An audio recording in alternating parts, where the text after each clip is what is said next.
Perkenalkan, nama saya Adinsyah Bendoto Gatorop, mahasiswa Teknik Sipil Universitas Trisakti. Di sini saya akan memaparkan beberapa video dan penjelasan video melalui animasi. Bagaimana terjadinya gempa bumi tektonik, proses hingga dampak gempa bumi tersebut. Bagaimana prosesnya terjadi? Langsung saja kita simak video berikut.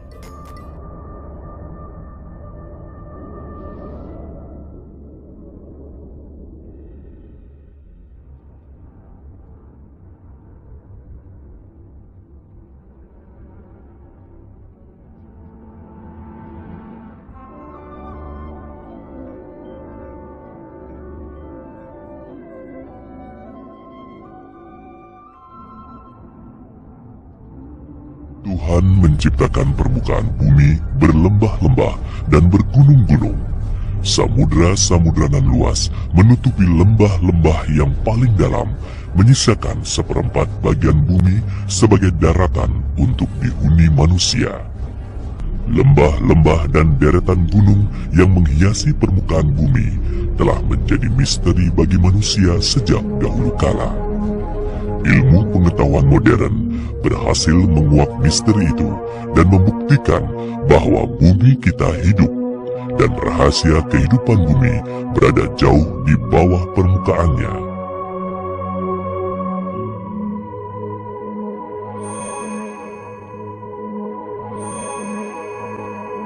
Bumi kita terdiri dari 3 lapisan utama, yaitu inti, mantel, dan kerak. Kerak bumi terpecah-pecah menjadi 12 lempeng. Ada lempeng samudra yang tertutup samudra yang luas. Ada lempeng benua yang muncul sebagai daratan-daratan. Lempeng-lempeng ini padat dan menumpang di atas mantel bumi yang tersusun atas lelehan magma. Kondisi ini menyerupai kerupuk yang berada di atas bubur. Akibat reaksi unsur-unsur radioaktif, suhu inti bumi mencapai ribuan derajat Celcius.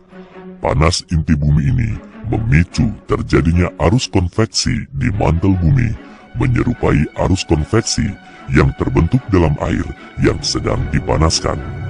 Akibatnya, kerak bumi yang menumpang di atas mantel bergerak mengikuti pergerakan arus konveksi di bawahnya. Lempeng yang saling bertabrakan ini akan saling menekan, sehingga menimbulkan retakan dan patahan. Retakan dan patahan walau hanya beberapa sentimeter akan menimbulkan getaran hebat pada permukaan bumi. Peristiwa ini dikenal sebagai gempa bumi. Pelentingan atau patahnya lempeng ini dapat menyebabkan terjadinya sembulan lempeng secara tiba-tiba. Ini mengakibatkan terjadinya gangguan kesetimbangan air laut, sehingga terbentuklah rangkaian gelombang yang menyebar ke segala arah. Inilah yang disebut gelombang tsunami.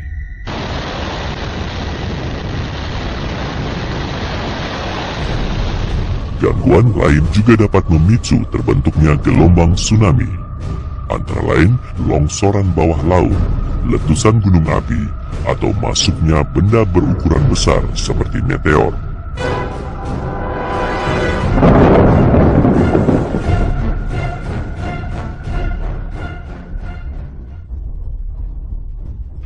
Namun, ada kalanya sembulan lempeng tidak terjadi, sehingga tidak ada gangguan kolom air.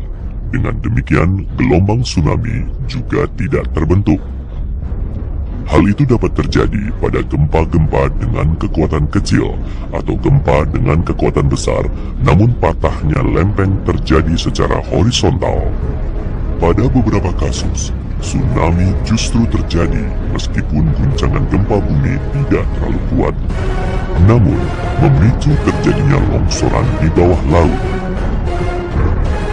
Kecepatan rambatan gelombang tsunami mencapai hingga 900 km per jam ketika melewati laut yang dalam sebanding dengan kecepatan pesawat jet. Tinggi gelombangnya menjadi sangat rendah, hanya beberapa sentimeter saja. Inilah mengapa orang yang sedang berada di tengah laut tidak melihat dan merasakan adanya gelombang tsunami. Ketika melewati laut yang dangkal atau daratan, kecepatan rambatan gelombang berkurang dengan cepat hingga mencapai 30 hingga 40 km per jam.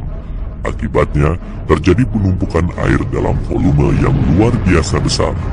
Gelombang tsunami menjadi terlihat seperti dinding air raksasa yang tingginya bisa mencapai lebih dari 30 meter.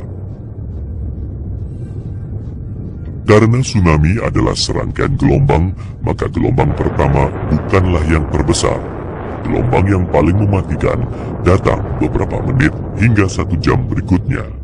Gelombang tsunami yang membawa materi seperti pohon, bahan bangunan, mobil, dan lain-lain dapat menyebabkan dampak kerusakan yang lebih parah.